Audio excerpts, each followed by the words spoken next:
हर एक को भूख लग रही थी, उन्हें भोजन खरीदने के लिए भेज दे, उसके शिष्यों ने कहा। पर यीशु लोगों को दिखाना चाहता था कि वो परमेश्वर पर भरोसा कर सकते थे। तुम उन्हें भोजन दो, यीशु ने पूछा। उन सब के लिए भोजन खरीदने के लिए तो 1 साल का वेतन चाहिए, उसके शिष्य बोले। तुम्हारे पास कितना भोजन है? यीशु ने पूछा। यहाँ पर एक लड़का है, अंद्रियास ने कहा, जिसके पास 5 रोटी और 2 मछलियाँ हैं। यीशु मुस्कुराया। काफी है, लोगों को कहो कि घास पर बैठ जाएं। सब तरफ पहाड़ के पास बैठ गए। यीशु ने रोटी और मछली के लिए धन्यवाद किया।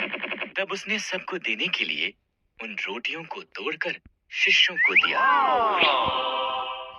यीशु के शिष्यों ने रोटी और मछली पूरी भीड़ को दे दी। वहाँ पर 5000 पुरुष और बहुत सी स्त्रियां और बच्चे भी थे। सबने भर पेट खाया। बाद शिष्यों ने बचे हुए टुकड़े इकट्ठा किए। केवल 5 रोटी और 2 मछलियों से 12 टोकरी भर गई थीं। लोग जानते थे कि वो उनकी देखरेख के लिए परमेश्वर पर भरोसा कर सकते थे। एक आराधनालय का अगुआ यीशु के पांवों में गिर पड़ा। मेरी छोटी सी बेटी मर रही है, वो रोया। अगर तुम उस पर अपना हाथ रखो, मैं जानता हूँ कि वो चंगी हो जाएगी। रास्ता बनाते वो याईर के घर से आए कुछ मनुष्यों से मिला। तेरी बेटी तो मर चुकी है, उन्होंने कहा। मत डर, यीशु ने कहा, विश्वास कर तो तेरी लड़की चंगी हो जाएगी। के घर पहुंचे और लोगों को रोते हुए वहां पाए। तुम क्यों रो रहे हो? यीशु ने पूछा। लड़की मरी नहीं है, वो केवल सो रही है। लोग उस पर हंसने लगे। और उसके 3 शिष्य पतरस, याकूब और यूहन्ना याईर और उसकी पत्नी के साथ घर में गए। छोटी लड़की वहां पर लेटी हुई थी, ठीक वैसा ही जैसा प्रत्येक ने कहा था। उसका हाथ पकड़ा। तब उसने कहा, हे लड़की, उठ।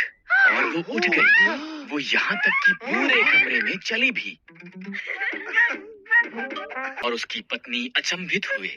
यीशु ने उन्हें बताया कि किसी को मत बताए कि उसने क्या किया है। यीशु ने कहा, मैं सोचता हूँ कि लड़की को कुछ खाने को दिया जाना चाहिए। लोगों के साथ समय व्यतीत कर रहा है जो बुरी बातें कर रहे हैं। धार्मिक लोगों ने अचंभा किया। इसलिए यीशु ने उन्हें परमेश्वर के प्रेम की एक कहानी बताई।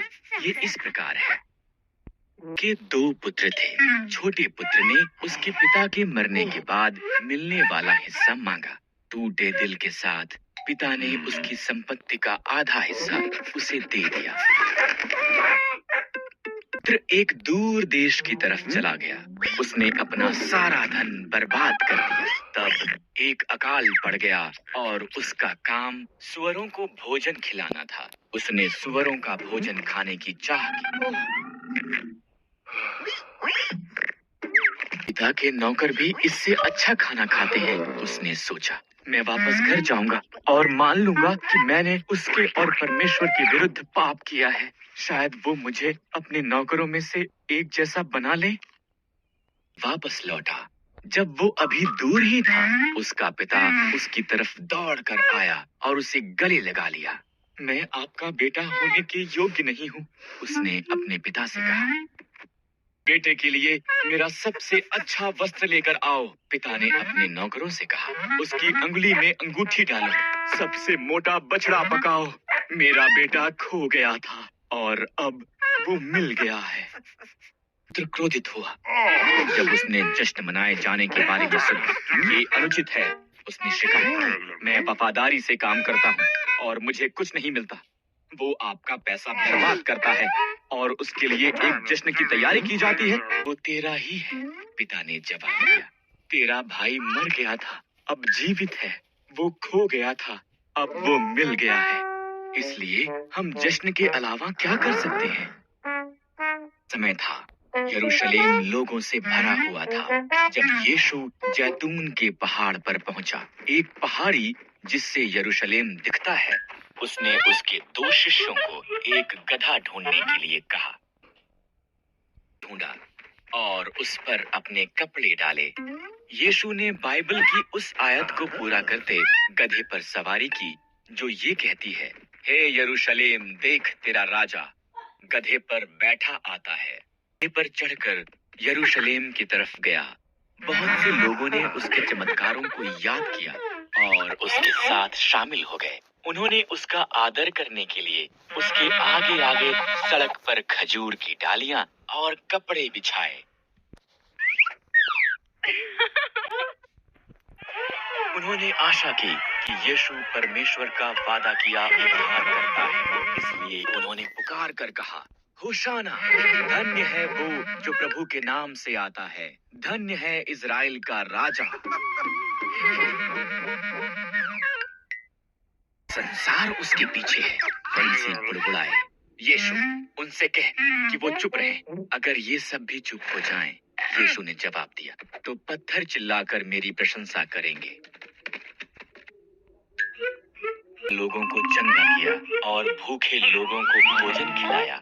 उसने निष्कासित किए लोगों से प्रेम किया और हर एक को परमेश्वर के राज्य के बारे में सिखाया। पर धार्मिक अगुओं को उसकी शिक्षा पसंद नहीं थी और वो उससे ईर्ष्या करते थे। उसे इतनी नफरत की कि उसे मार देने का फैसला किया। उन्होंने यीशु को पकड़वाने के लिए उसके शिष्य यहूदा को 30 चांदी के सिक्के दिए।